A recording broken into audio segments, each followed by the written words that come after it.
Hi.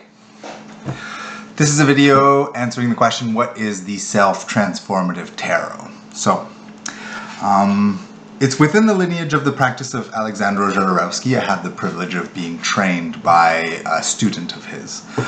And so the fundamental posture that one takes when consulting in this practice is one of self-empowerment and curiosity, in the way that we use the cards as a means to explore a question, a topic, like a knot in your life.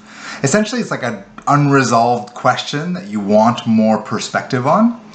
And so what we do is we use the cards as a means of exploring the topic in a conversational way. And it turns into like a 3 to 4 way conversation. So I'll explain what I mean. So there's you, who arrives at the reading with your own life experience and the ways in which you're asking yourself questions relevant to this topic. And so you're in a way stuck in your point of view. And as smart as you can be, you're limited in the fact that you are your own, you're perpetuating the pattern of being yourself. And so if you're stuck somewhere, it's because you lack perspective.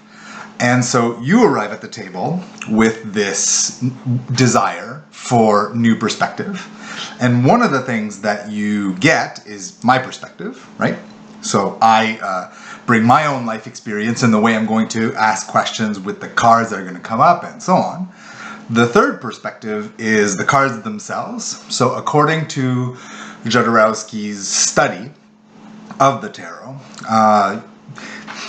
really broadly, each card has a meaning, and then you come and you ask a question. You're like, oh, what about this thing? Like a relationship or my job or something like that. And then neither you or I are choosing which cards come up, right? We shuffle, and it's chaotic.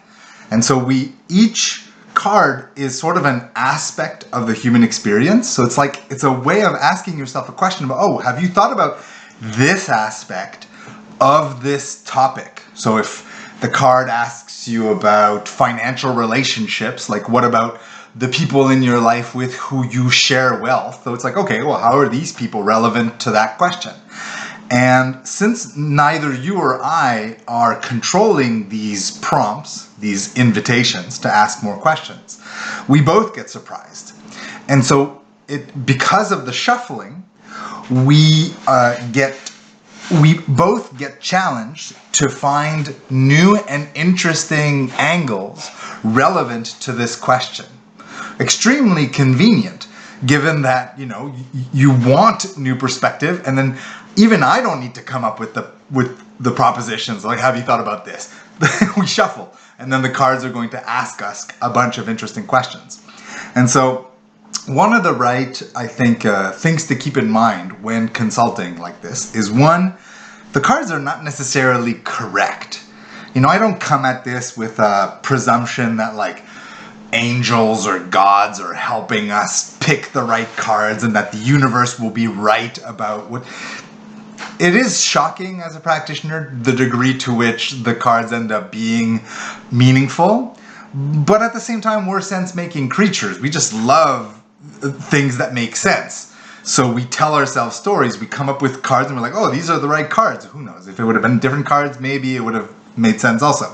But so we shuffle, and then we pull a card out, and then we both get to ask a question about, oh, what about this aspect to and then sometimes the question itself is extremely valuable because you think of an opportunity that you hadn't thought of before.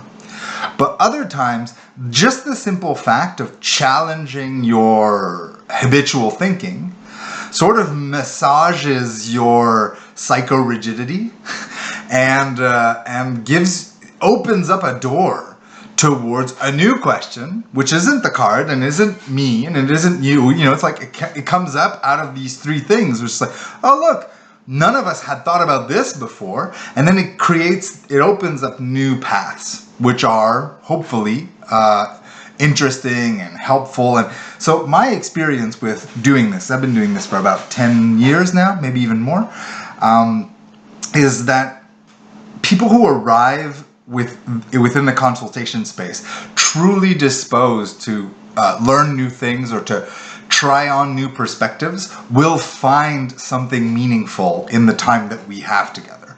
So it's a process of sense making and of coming to perspective relevant to aspects of your questions. And it's shocking the degree to which it's efficient.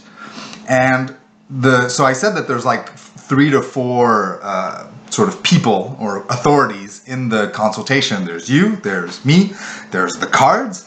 And then Jodorowsky suggests that if the world is built out of metaphysical mysteries, like we know that, the perceptual capacities of humans is limited, and therefore there are mysteries in the world that we don't understand. Does that mean that there are intelligent forces guiding us with intent? Does it mean that we ourselves are generating meaning or generating power and potential just by existing and being? This is sort of the one I like the most, is we are generative forces. We're an accelerator of nature's capacity to create new things. So maybe that's enough for there to be magic. It doesn't really matter. Jodorowsky suggests the best way to create space for the mysteries of the world to come and help us is to be humble and to pull up a third chair and to say, forces that might exist are welcome. We won't put names to them. It doesn't matter. If they're there and they have a job to do, they'll do it. Doesn't matter. So this practice isn't closed to any, either personal belief processes or it's like spiritual postures or anything that you cultivate. It's open, but the practice itself requires no faith. We treat it like a practice that is efficient at generating new perspectives and new meanings.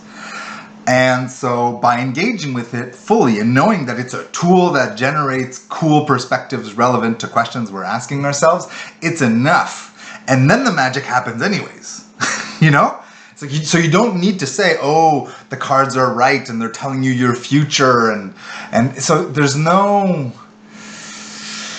so many tarot readers come at the reading from a place of arrogance. That's, they state to the other person, this will happen to you in 2 weeks. I don't care.